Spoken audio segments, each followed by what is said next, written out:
The cool thing about growing up in Buffalo, it wasn't like a coast-specific style of music that you would listen to. Like I loved Scarface as much as I love Big, and I loved obscure Bay Area hip hop.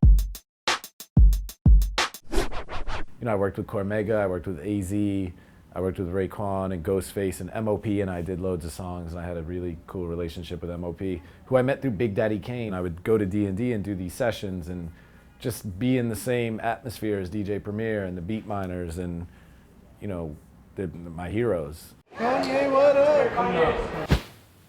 The way I got to work with Ye on like a song like Runaway was I happened to be in the studio with Cudi. It started from me simply being in the room kind of on break and him saying, do you have any beats? I didn't think I had anything good, but I did have some stuff and was playing it and got to one that I really didn't think he would gravitate towards, and I tried to skip it and he goes, wait, what's that? If you heard the track from the way Runaway is now, it's night and day. It's like two totally different things, but he doesn't really listen. He was just listening, I guess, for the melody, and he caught the Runaway melody really quick after hearing this kind of random beat that I had, and went in the booth and belted out Runaway. I met Lana through a mutual friend. I think she was trying to get signed and was doing showcases around town and had a couple demos. We met, we clicked right away. We did one session. It was the first time we ever worked together, and we made Blue Jeans, and that's like, you know, that was it.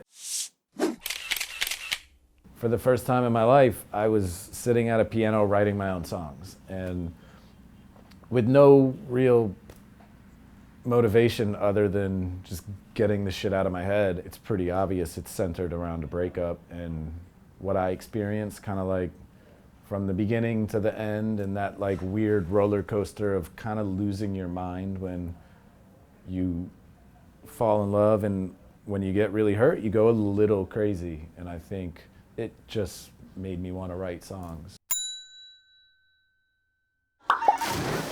For every like 3 kind of assholes there are up in a room having some party with their parents' money, there really is like an amazing director in the room next to you, like chain smoking and drinking coffee and with his notes all over the walls. My friends were constantly around and constantly there to maybe sing on something, maybe play on something, maybe just critique something, put their ear on something. It was like the perfect environment to record when it was like this kind of album, which is a very feature-heavy record.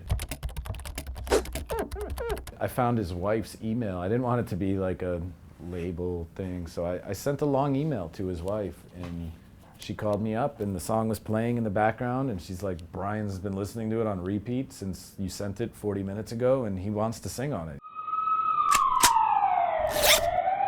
Omar is hands down my favorite character on I mean, he's like maybe the best character on television of all time. I actually happened to meet him when I was having the worst night, like really kind of like around when I was making my album and like going through it, and he gave me some pretty sound advice, like real life. Omar gave me some really cool advice. Like he plays that character that well for a reason.